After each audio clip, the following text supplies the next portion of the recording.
ಇಂಡಿಯಾದ ಆಟಗಾರ ಸಂಜು ಸ್ಯಾಮ್ಸನ್ ಫುಲ್ ಟ್ರೆಂಡಿಂಗ್ನಲ್ಲಿದ್ದಾರೆ.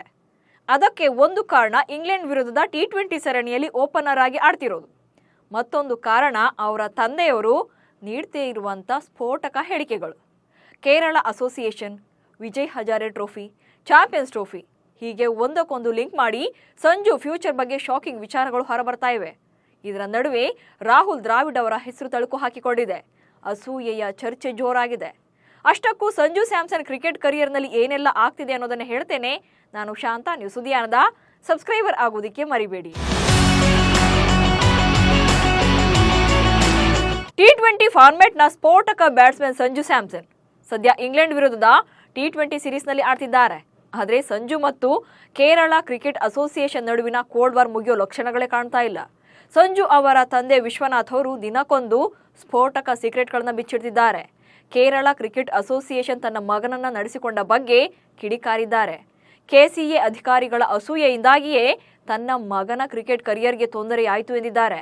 ಇದೇ ವೇಳೆ ಟೀಂ ಇಂಡಿಯಾದ ಮಾಜಿ ಕೋಚ್ ಆಗಿದ್ದಂಥ ರಾಹುಲ್ ದ್ರಾವಿಡ್ ಅವರ ಬಗ್ಗೆ ಅಚ್ಚರಿಯ ಹೇಳಿಕೆ ನೀಡಿದ್ದಾರೆ. 11 ವರ್ಷದವನಾಗಿದ್ದಾಗಲೇ ಕ್ರಿಕೆಟ್ ಬದುಕು ಹಾಳು ಮಾಡಲು ಯತ್ನ.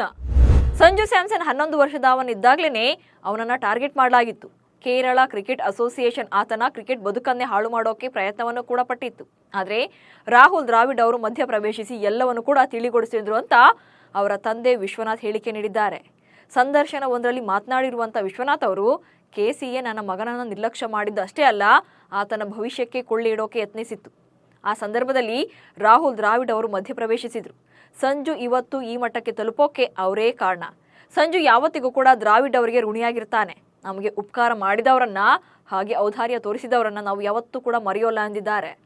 ಅಷ್ಟೇ ಅಲ್ಲದೆ ಸಂಜು ಸ್ಯಾಮ್ಸನ್ ವಿರುದ್ಧ KCA ಕ್ರಮಕ್ಕೆ ಮುಂದಾಗಿದ್ದಾಗ ಕ್ರಿಕೆಟ್ನೇ ತೊರೆಯೋಕೆ ಹೊರಟಿದ್ದ ನನ್ನ ಮಗ. ನಾವೆಲ್ಲರೂ ಕೂಡ ಇದೇ ನೋವಿನಲ್ಲಿದ್ದಾಗ ರಾಹುಲ್ ದ್ರಾವಿಡ್ ಅವರು ಸಂಜುಗೆ ಕರೆ ಮಾಡಿ ಧೈರ್ಯವನ್ನು ತುಂಬಿದ್ರು. ಅಂದು ಅವರ ಖುಷಿಗೆ ಪಾರವೇ ಇರಲಿಲ್ಲ ಎಂದು ಹಿಂದಿನ ಘಟನೆಯನ್ನು ನೆನಪಿಸಿಕೊಂಡಿದ್ದಾರೆ. ರಾಷ್ಟ್ರೀಯ ಕ್ರಿಕೆಟ್ ಅಕಾಡೆಮಿಯಲ್ಲಿ ತರಬೇತಿಗೆ ಸಿದ್ಧನಾಗು. ಅಷ್ಟಕ್ಕೂ ಅವತ್ತು ಸಂಜುಗೆ ಕರೆ ಮಾಡಿದಂಥ ರಾಹುಲ್ ದ್ರಾವಿಡ್ ಅವರು ಧೈರ್ಯದ ಮಾತುಗಳನ್ನಾಡಿದ್ರು. ಸಂಜು, ನಿನ್ನ ಬದುಕಲ್ಲಿ ಏನೆಲ್ಲ ಆಗ್ತಿದೆ ಅನ್ನೋದು ನನಗೆ ಗೊತ್ತಿದೆ. ಕೆಲವರು ನಿನ್ನ ಬಗ್ಗೆ ಅಸೂಯೆ ಪಡ್ತಾ ಇದ್ದಾರೆ. ಇಂಥದ್ದಕ್ಕೆಲ್ಲ ಯಾವತ್ತೂ ಕೂಡ ಕುಗ್ಬೇಡ. ನನಗೆ ನಿನ್ನ ಬಗ್ಗೆ ಕಾಳಜಿ ಇದೆ. ರಾಷ್ಟ್ರೀಯ ಕ್ರಿಕೆಟ್ ಅಕಾಡೆಮಿಯಲ್ಲಿ ತರಬೇತಿಗೆ ಸಿದ್ಧನಾಗು ಎಂದಿದ್ರು ಅಂತ ರಾಹುಲ್ ದ್ರಾವಿಡ್ ಬಗ್ಗೆ ಹಾಗೆ ಅವರ ಸಹಾಯವನ್ನ ವಿಶ್ವನಾಥ್ ಅವರು ಸ್ಮರಿಸಿದ್ದಾರೆ. ಈ ಹಿಂದೆಯೂ ಗಂಭೀರ ಹೇಳಿಕೆಗಳನ್ನ ನೀಡಿದ್ದ ವಿಶ್ವನಾಥ್. ಅಷ್ಟಕ್ಕೂ ಸಂಜು ಸ್ಯಾಮ್ಸನ್ ಅವರ ತಂದೆ ವಿಶ್ವನಾಥ್ ಈ ರೀತಿಯ ಆರೋಪಗಳನ್ನು ಮಾಡ್ತಿರೋದು ಇದೇ ಮೊದಲಲ್ಲ. ಮಹೇಂದ್ರ ಸಿಂಗ್ ಧೋನಿ, ವಿರಾಟ್ ಕೊಹ್ಲಿ, ರೋಹಿತ್ ಶರ್ಮಾ ಮತ್ತು ಮುಖ್ಯ ಕೋಚ್ ಆಗಿದ್ದಂಥ ರಾಹುಲ್ ದ್ರಾವಿಡ್ ತಮ್ಮ ಮಗನ ವೃತ್ತಿ ಜೀವನವನ್ನು ಹಾಳು ಮಾಡಿದ್ರು ಅಂತ 10 ವರ್ಷಗಳ ಸಮಯವನ್ನು ವ್ಯರ್ಥ ಮಾಡಿದ್ರು ಎಂದು ಈ ಹಿಂದೆ ವಿಶ್ವನಾಥ್ ಅವರು ಆರೋಪ ಮಾಡಿದ್ರು. ಪ್ರಸ್ತುತ ಮುಖ್ಯ ಕೋಚ್ ಆಗಿರುವಂಥ ಗೌತಮ್ ಗಂಭೀರ್ ಮತ್ತು T20 ತಂಡದ ನಾಯಕ ಸೂರ್ಯಕುಮಾರ್ ಯಾದವ್ ತಮ್ಮ ಮಗನಿಗೆ ಬೆಂಬಲ ನೀಡ್ತಿರೋದಾಗಿ ವಿಶ್ವನಾಥ್ ಹೇಳಿದ್ದಾರೆ. ಆದ್ರೀಗ ರಾಹುಲ್ ದ್ರಾವಿಡ್ರಿಂದ ನನ್ನ ಮಗನ ಕೆರಿಯರ್ ಉಳಿತು ಎಂದಿರೋದು ಅಚ್ಚರಿಗೆ ಕಾರಣ ಆಗಿದೆ. ಸಂಜು ಪರ ಮಾಜಿ ಕ್ರಿಕೆಟ್ ದಿಗ್ಗಜರ ಬ್ಯಾಟಿಂಗ್. ಕೇರಳ ಮೂಲದ ಸ್ಟಾರ್ ಆಟಗಾರ ಸಂಜು ಸ್ಯಾಮ್ಸನ್ ಇತ್ತೀಚೆಗೆ ಅಂತಾರಾಷ್ಟ್ರೀಯ T20 ಪಂದ್ಯಗಳಲ್ಲಿ 3 ಶತಕಗಳನ್ನು ಸಿಡಿಸಿದ್ರು. ಹೀಗಾಗಿ ICC ಚಾಂಪಿಯನ್ಸ್ ಟ್ರೋಫಿ 2025ರ ತಂಡದಲ್ಲಿ ಸಂಜು ಸ್ಥಾನ ಪಡೆಯೋದು ಗ್ಯಾರಂಟಿ ಎನ್ನಲಾಗಿತ್ತು. ಬಟ್ ಅದು ಸಾಧ್ಯವಾಗಿಲ್ಲ. ಸಂಜು ಸೆಲೆಕ್ಟ್ ಆಗದೇ ಇರೋ ಬಗ್ಗೆ ಸುನಿಲ್ ಗವಾಸ್ಕರ್ ಅಂತ ದಿಗ್ಗಜ ಆಟಗಾರರು ಕೂಡ ಆಘಾತವನ್ನು ವ್ಯಕ್ತಪಡಿಸಿದ್ದಾರೆ. ಏಕದಿನ ಪಂದ್ಯಗಳಲ್ಲಿ ಸಂಜು ಅವರ ಅಂಕಿಅಂಶಗಳು ಪಂತ್ಗಿಂತ ಬೆಟರ್ ಆಗಿದೆ. ಪಂತ್ ಇದುವರೆಗೆ ಟೀಂ ಇಂಡಿಯಾ ಪರ 31 ಏಕದಿನ ಪಂದ್ಯಗಳನ್ನಾಡಿದ್ದಾರೆ. 33.5ರ ಸರಾಸರಿಯಲ್ಲಿ 871 ರನ್ಗಳನ್ನು ಕಲೆ ಹಾಕಿದ್ದಾರೆ. ಇದರಲ್ಲಿ 1 ಶತಕ ಇದೆ.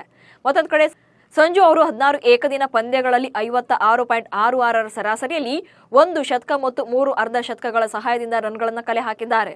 ಸದ್ಯ ಸಂಜು ಈ ಮಟ್ಟಿಗೆ ಸುದ್ದಿಯಾಗೋಕೆ ಕಾರಣ ದೇಶೀಯ ಏಕದಿನ ಪಂದ್ಯಾವಳಿಯಾದಂಥ ವಿಜಯ್ ಹಜಾರೆ ಟ್ರೋಫಿಯಿಂದ ಅವರು ಹೊರಗುಳಿದಿದ್ರು. ಕೇರಳ ಕ್ರಿಕೆಟ್ ಅಸೋಸಿಯೇಷನ್ ಜೊತೆಗಿನ ಭಿನ್ನಾಭಿಪ್ರಾಯಗಳಿಂದಾಗಿಯೇ ಈ ಪಂದ್ಯಾವಳಿಯಲ್ಲಿ ಭಾಗವಹಿಸಿರಲಿಲ್ಲ.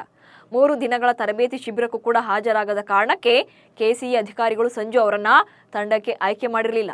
ಇದೇ ಕಾರಣದಿಂದಲೇ ಚಾಂಪಿಯನ್ಸ್ ಟ್ರೋಫಿ ಟೂರ್ನಿಗೆ ಸೆಲೆಕ್ಟ್ ಆಗಿಲ್ಲ ಅನ್ನೋ ಮಾತುಗಳು ಕೇಳಿ ಬರ್ತಾ ಇವೆ. ಇದೇ ಸಿಟ್ಟಲ್ಲೇ ಸಂಜು ಅವರ ತಂದೆ ಗಂಭೀರ ಆರೋಪಗಳನ್ನು ಮಾಡ್ತಾ ಇದ್ದು ಕ್ರಿಕೆಟ್ ಲೋಕದಲ್ಲಿ ಸಂಚಲನ ಸೃಷ್ಟಿಸಿದೆ. ನಮಸ್ಕಾರ.